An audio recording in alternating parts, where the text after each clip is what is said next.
Our Prison Break Series 1 replay continues at midnight. First of 5, a man who has fought for his beliefs in the face of skepticism and sometimes ridicule. Our late documentary asks David Icke, was he right? The world as we know it is about to end. The world as we know it is about to end. David Icke.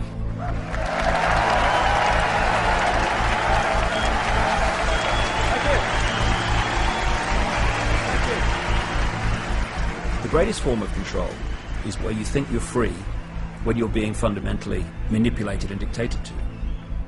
One form of dictatorship is being in a prison cell and you can see the bars and touch them. The other one is sitting in a prison cell but you can't see the bars, so you think you're free. What the human race is suffering from is mass hypnosis. We are being hypnotized by people like this. Newsreaders, politicians, teachers, lecturers. We are in a country and in a world that is being run by unbelievably sick people. And the chasm between what we're told is going on and what is really going on is absolutely enormous. The greatest hypnotist on planet Earth is a oblong box in the corner of the room. It is constantly telling us what to believe is real.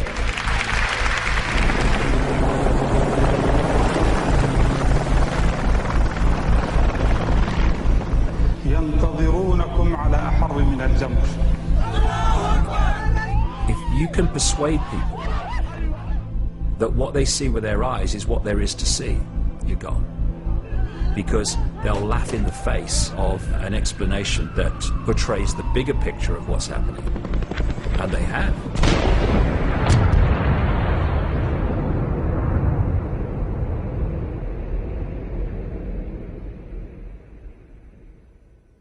Let me get this story right. The press claim that you claim to be the Son of God. Mm-hmm. Is that true? Yes, you see, the thing is that it's quite funny, really. You know. Well, if you say David Icke to most people, what will come to mind, those of a certain age, will be, that was that bloke on Wogan. And it was a interview that changed my life. I couldn't turn the television on and hear my name mentioned without enormous laughter. I couldn't walk down the street without being laughed at by most of the people. Going into a pub, forget it, there was uproar. Rain mad! It was an extremely challenging time, but it turned out to be the making of me in many ways. And Pam here has never seen it at all, because it was not known to her until she came and met me and started to realise this interview was highly significant in my life. Every day. Was it a great shock for you to discover this at 38? Well, I think the... Oh, nice one, Tel. Let's take the piss. I'm delighted that there's so much laughter in the audience tonight. But no, it's a... Yeah, now's the great line. Just let me say this. They're laughing at you. They're not laughing with you. Fine.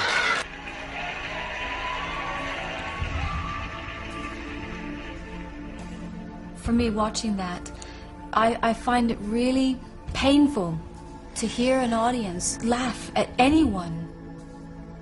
There was something so powerful for me in watching what you were saying. It resonated true with me, and for people to laugh hurt me greatly.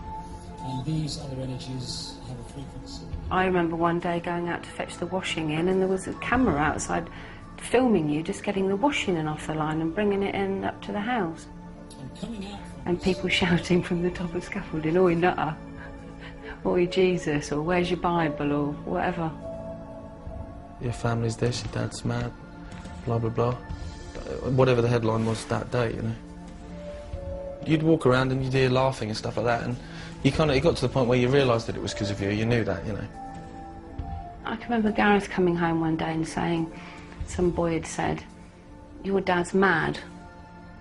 So Gareth said, "So's yours." And this boy said, "But you don't know my dad." And Gareth said, "Exactly." The hardest thing for me about the whole business that followed the Wogan show was the effect on my family. They were being laughed at, they were being ridiculed, they were being followed to school by journalists and stuff like that. But when I look at my kids now, not Jamie, he wasn't around at the time, obviously, but Gareth and Kerry, they are what they are, as we all are, not despite what had happened to them and what they experienced, but because of it. What life tends to do is hide its greatest gifts and present them as your worst nightmare. The mass ridicule that I had as a result of the Wogan show set me free of the prison that most people live in, which is the fear of what other people think. You're looking at the person who has gone on national television and radio in Britain, America, and talked about the fact that the elite families, including the royal family, are beyond the 5 sense level of their apparent human body, not human as we would perceive human. And they seem to take on that level beyond human sight a reptilian form. Now, if you are in any way in fear of what other people think of you, no way, Jose, are you going to start talking and writing about those things.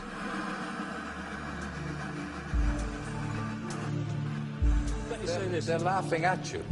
They're not laughing with you. Fine.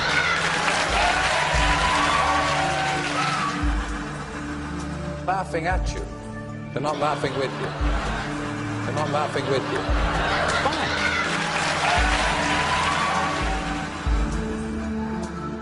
Towards the end of 1989, I started getting this feeling to go to Peru.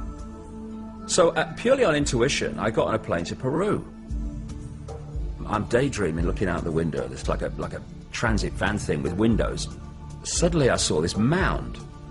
And as I looked at the mound, all I got in my head was, come to me, come to me, come to me, come to me, over and over. I'm thinking, that mound's talking to me. What's happening? I walked up the mound, and when I got to the top, there was a circle of standing stones. And I walked to the center of this circle, and suddenly my feet started to burn. It's like I'm plugged into the mains. I mean, I'm kind of shaking. And then I heard this line go through my head really clear. First of all, they will be talking about this 100 years from now. And secondly, it will be over when you feel the rain. And then the rain hit me, and it was like, boom, off. I was never the same again. What started to happen was concepts were pouring into my mind. It was like my mind got to the point where it could no longer filter this information that was pouring into me. And that was the period that I hit the Wogan show.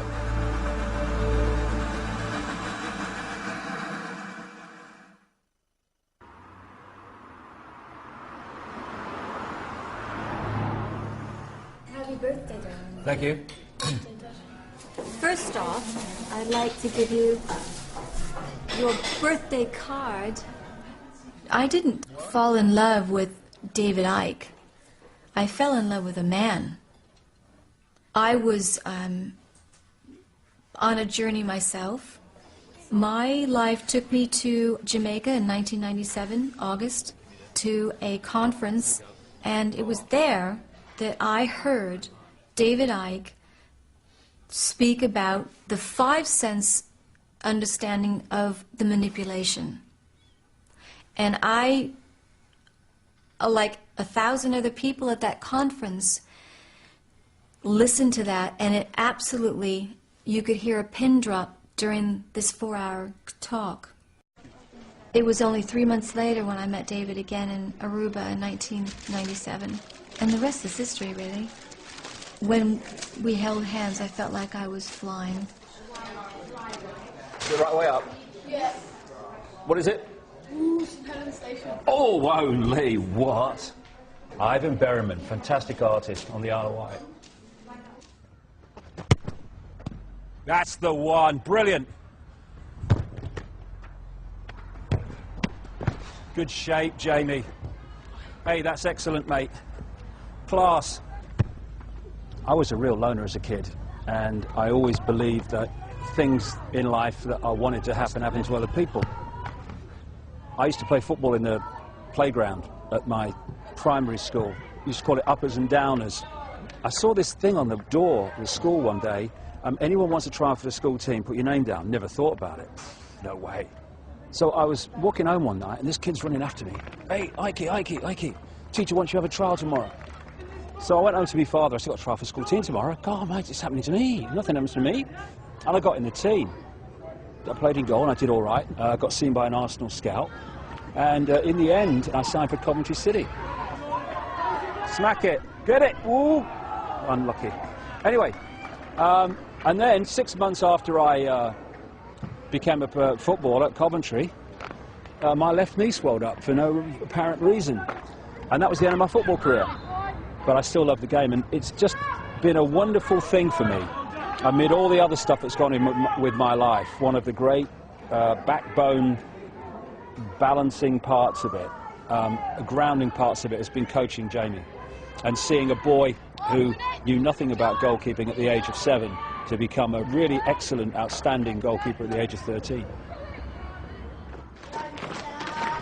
All right, mate. All right, Jay. Well played, mate. Same again. Do you want a cup of tea, Lynn? Cup of coffee? They'll take 20 quid. I'm always being turned down by women. You never lose it. I know. This is Linda, who was my wife. What was it, 29 years, mate, wasn't it? It was. 29 years, and we're still best mates, and she runs the book company. You know, Lynn's been in on this from the start. She was here when I had my turquoise period and my transformation from sports presenter to whatever the hell I become. Yeah. A lot of people would be amazed that an ex-husband and wife are still best mates. That is something that I've had said to me many years. They don't, because it isn't the norm. The norm is that I wouldn't speak to him again and he wouldn't speak to me. That's people's reality. That's not our reality. We make our own reality. Yeah, see, the reality that we're coming from, and you know, I try to get across to people is, see, things like husband and wife. What is that? What is that? It's some label that at some point in history somebody decided it was going to be, okay? And that you can only have a close relationship with someone if you're husband and wife and you share the same bed. This is all bollocks. It's all programmed, tiny vision of possibility bollocks. It's what you are that matters, not what some label kind of tries to pin on you, isn't it?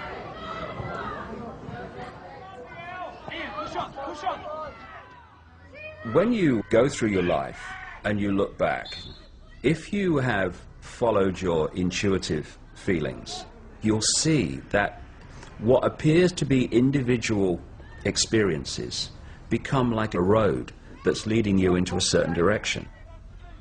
Certain things have led me to where I am now. I went into journalism, which gave me the ability to write simply. I went into television, which meant that when I came out with this stuff, wouldn't just be completely ignored. So all these things, when I look back, are coincidences that actually are more than that. They've allowed me to get where I am now.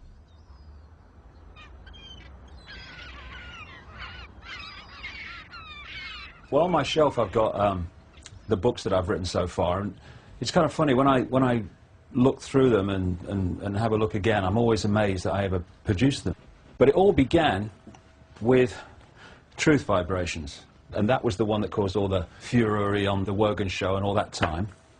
And what's happened over the years is there've been more and more interest in what I do from countries all over the world. And so these are some of the translations of my books. This one's in Japanese. I haven't got a clue if it's accurate or not. I don't understand a word of it, but I trust that they got it right. There's me. I wrote a book called I Am Me, I Am Free, also, in which I was stark naked on the front. It's a testament to different attitudes, to the fact that I can be naked in some countries, I have to have a sticker in others, and in still others, I have to have a shrink wrap around the book so the sticker can't be taken off. And, you know, it's a big sticker.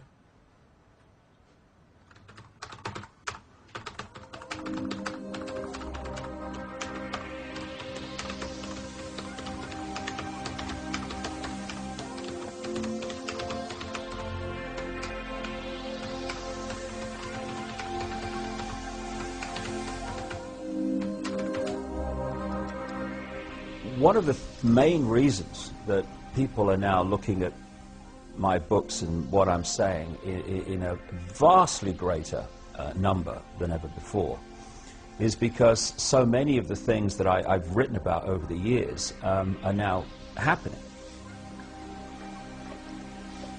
I said in 1990, we can expect the power and frequency of hurricanes to increase after the millennium.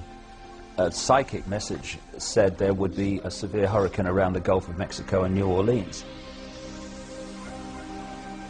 The bloodline hierarchy at the top of the human pyramid of control and suppression passes the baton across the generations, mostly sons following fathers. I, George Herbert Walker Bush, do solemnly swear. I, George Walker Bush, do solemnly swear that I will faithfully... The plan is to engineer events, real and staged, that will create enormous fear in the countdown years to 2012. This includes a plan to start a third world war, either by stimulating the Muslim world into a holy war against the West, or by using China to cause global conflict, maybe both. The years after the millennium will see gathering conflict all over the world, to the point where the United Nations will be overwhelmed. January the 20th, 2001. Don't be surprised if the United States finds itself in another manipulated war during this administration. You will see monsters being created in the public mind to justify such action. Between 2000 and 2002, the United States will suffer a major attack on a large city.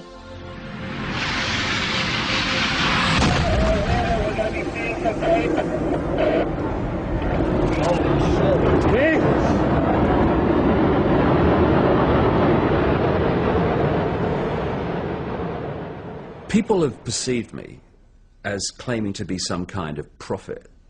Now, it depends how you perceive the word prophet. If you perceive it as someone sitting in a darkened room and getting it from the ether, then I'm not that kind of prophet, really. It's very clear that there are two stories running side by side in what we call daily life. There's what I call the movie. This is the version of events that the mainstream media and all the official authorities, the system, tell us is the nature of what's happening in the world. Alongside the movie is the secret agenda, which the movie hides and obscures. That agenda is for a global state which can be pretty much described in the nightmare of George Orwell's 1984. The Big Brother global state, in which there will be a world government, world central bank, world army imposing the will of the world government, world currency, and a microchip population linked to a global computer. That's the Department of Ministry? That's the cenotaph, yeah. If you stand there and read out the dead names of dead soldiers in Iraq, you get arrested under the Serious Organised Crime and Police Act in this free country. I've been filming David for 8 years, since we've been together in my own little cameras. I've got hours and hours and hours of footage. But now it's become more professional. Before I felt like I was just following David around and I wasn't really doing anything, although I was, but it wasn't enough. And now I've found my canvas. I can't sum up better what would change the world and bring this imposition to an end. That song by Donovan in the 60s, it just went like this. He's 5'2" and he's 6'4". He fights with missiles and with spears. He's all of 31 and he's only 17. He's been a soldier for 1,000 years. He's the one who must decide who's to live and who's to die, and he never sees the writing on the wall. He's the universal soldier, and he really is to blame. His orders come from far away no more. They come from here and there, and you and me, and brothers and sisters, can't you see? This is not the way to put the end to war. I remember coming here on the Great Central Railway when I was a kid from Leicester, and we walked up with my dad and my mother up there and looked across at Downing Street, right? Now you can't get anywhere near the bloody place, ironically, because of terrorist events that have been orchestrated by the very people that control the guy that's being protected, so we can't go up there and see his house. Crazy world. Okay, we're going to go see an extraordinary man who's been in Parliament Square since June 2nd, 2001, protesting against the slaughter of children. And, you know, the commitment that he's shown is just unbelievable. So we'll go and see him.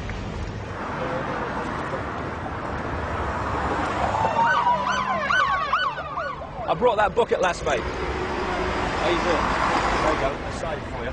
78 police, 78 police. See how they run, see how they run. They come to us in the dead of night, give us all a terrible fright, deprive us of our human rights. 78 police. When are we going to stop killing our kids, eh? Our kids. Well, we're going to stop killing our kids when people get off their arses and toss us like the guy who's just come past here and shouted, when did you last have a job, or words to that effect. Realise that the police state is not for people like you and people like me. It's for every bugger. I mean, you know, we get... Unclean! Unclean!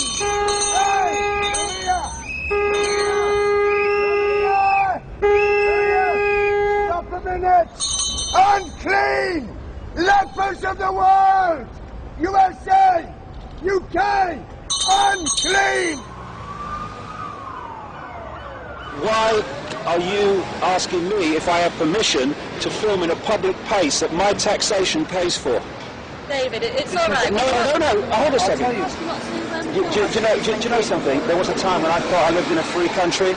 Your children are going to have to live in the state you are policing into existence. And when it's too late, you'll go, oh my God, what were you doing, Daddy and Mummy, when the police state came into power?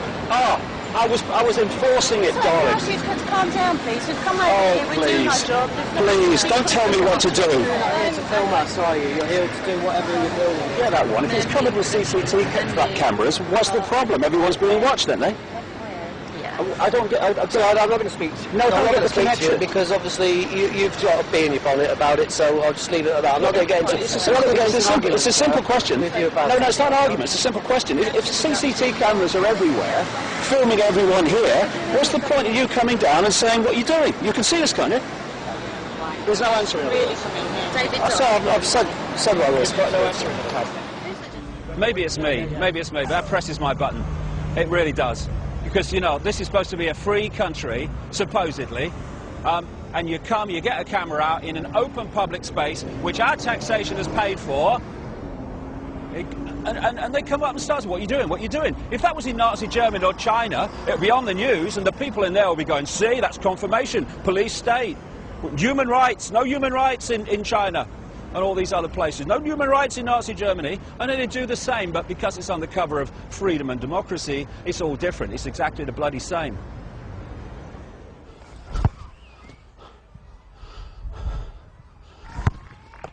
It's not even a creeping Orwellian state now. It is a galloping one, and really it's in the small things that you find how deeply into our daily, even in detail, into our daily lives this stuff has gone. Got to ask permission for this, got to ask permission for that, mustn't do that, all the time. I won't have it. Honestly, people only just deep breath, take a step back, look at it again. The Orwellian state ain't coming, it's here, it's just a question of how deeply we go into it.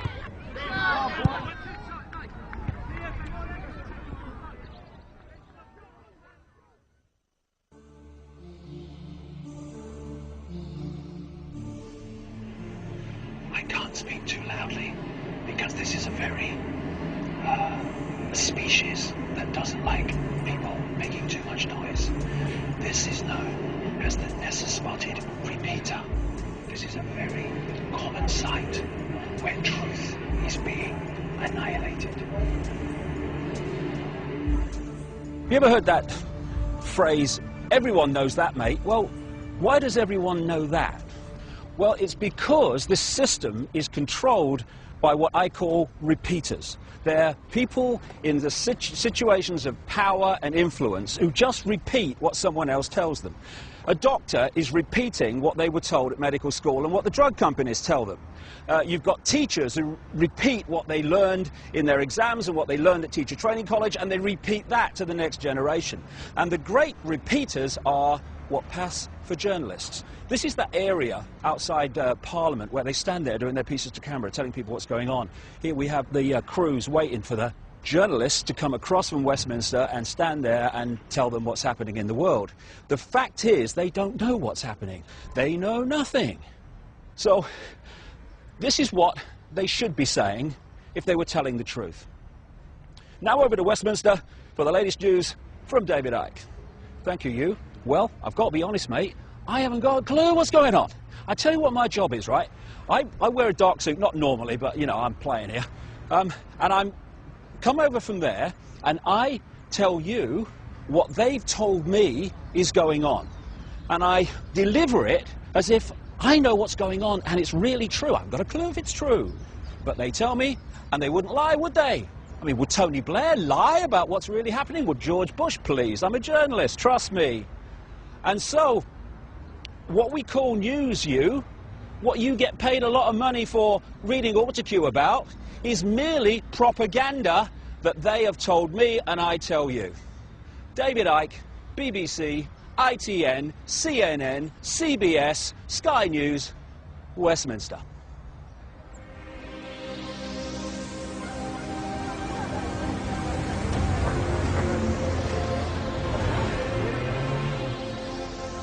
When I started researching the nature of this Orwellian manipulation, it became clear that there are a network of interbreeding bloodlines. What I call and what they call themselves, the Illuminati, which comes from the illuminated ones, have come through history.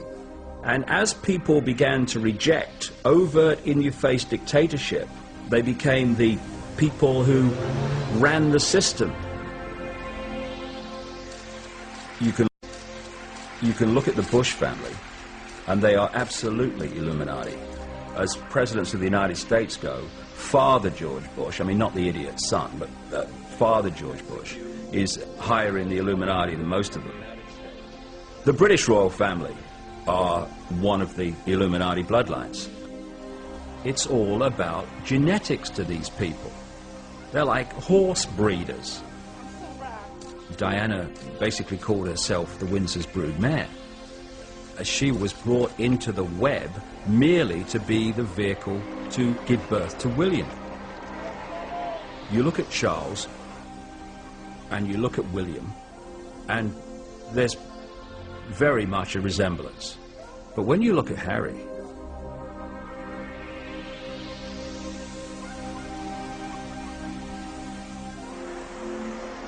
you'll look at the Bushes and people like that, and they look like you and me. The key element is what happens beyond the realm that we can see. This is what the Illuminati bloodlines really are. They are vehicles for other dimensional entities to manipulate this reality.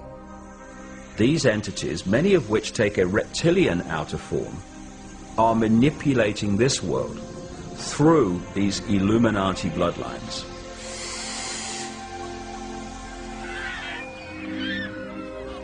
When I introduce something like these Illuminati bloodlines are based on a reptilian, non-human race, people find it fantastic. Of course it is, because it is so different from the reality and ways of the world that they have grown up believing in. The mainstream media, they want to report, because it's funny, that I am saying these bloodlines are reptilian. But when I'm talking about this stuff, when I try to get in more background, of course the media's going, oh no mate, can't talk about that, we need an early out at 27.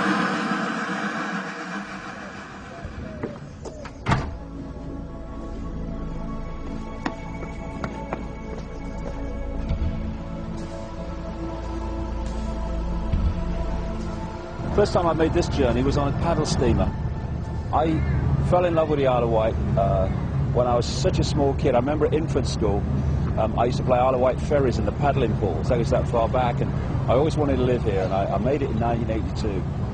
And I used to go up to the BBC and back all the time. So I've made this journey so many times.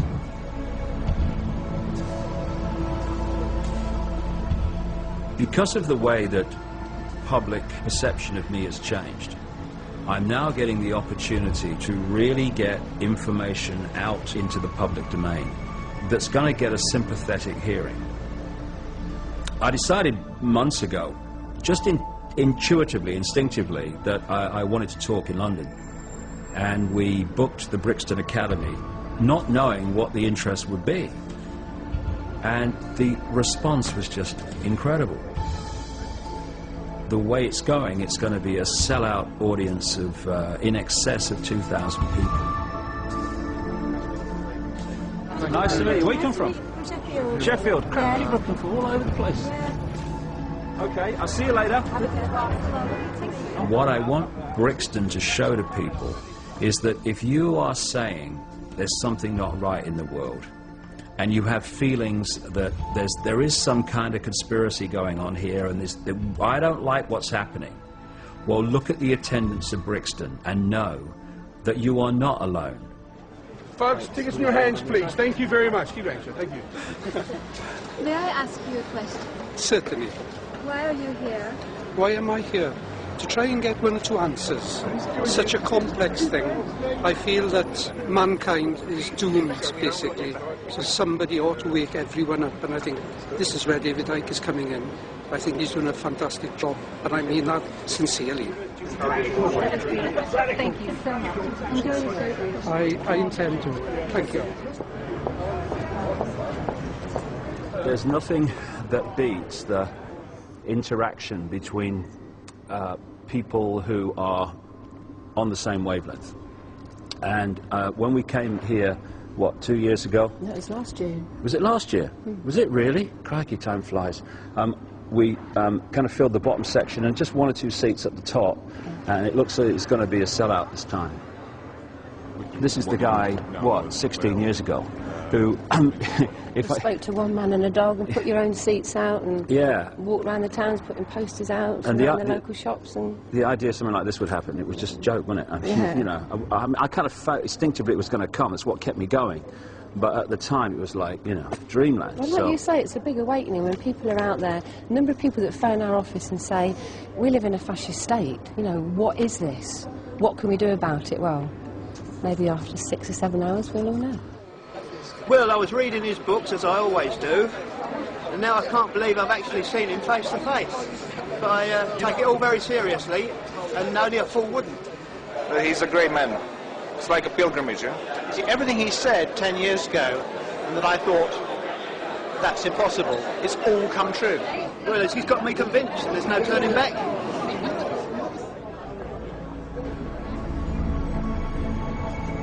Hello and welcome everybody to the Brixton Academy. At this point I was going to come out with all sorts of words like how I've known David for 35 years and how he's given the last 15 to researching all that he writes and talks about. But to be quite honest with you, you've not come here to hear or see me, so there's no more to be said, and I would like to say welcome David Icke. Thank you. Thank you.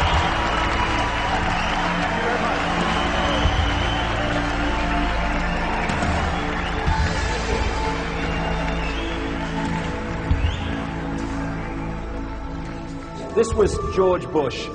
You're free, and freedom is beautiful. And you know it'll take time to restore chaos and order. Order out of chaos, but we will. Order out of chaos, or as I've dubbed it, problem, reaction, solution. Simple, devastating, played on us by the day. Nobody laughs because they actually listen. They want to listen to what he's saying, and I think only then when you've listened to what somebody says can you give an input into what they're saying. You want to change society in a way that you know if you announce it openly you're going to get massive reaction. So you don't announce it openly, you play this scam. You know, you read a book and you go and hear somebody speak, and you find it's not what you thought it was. He is not who you think he is.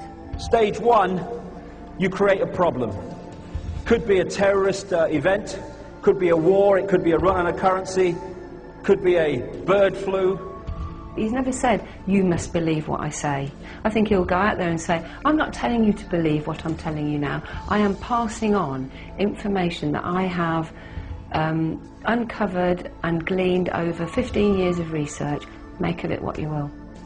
I've just described 9/11, by the way. And I was in a bar just after 9/11, and I was watching CNN live. And I saw Bush stand up and say, and I saw this plane hit the World Trade Center. And he said, this is word for word, he said, and I thought, what a terrible pilot. That's what he said. The first plane was not shown on live television, only the second one. No way in the world is it possible for him to have seen the first plane hit. Total frickin' lies. Wanted for terrorism. Biggest terrorist in the world.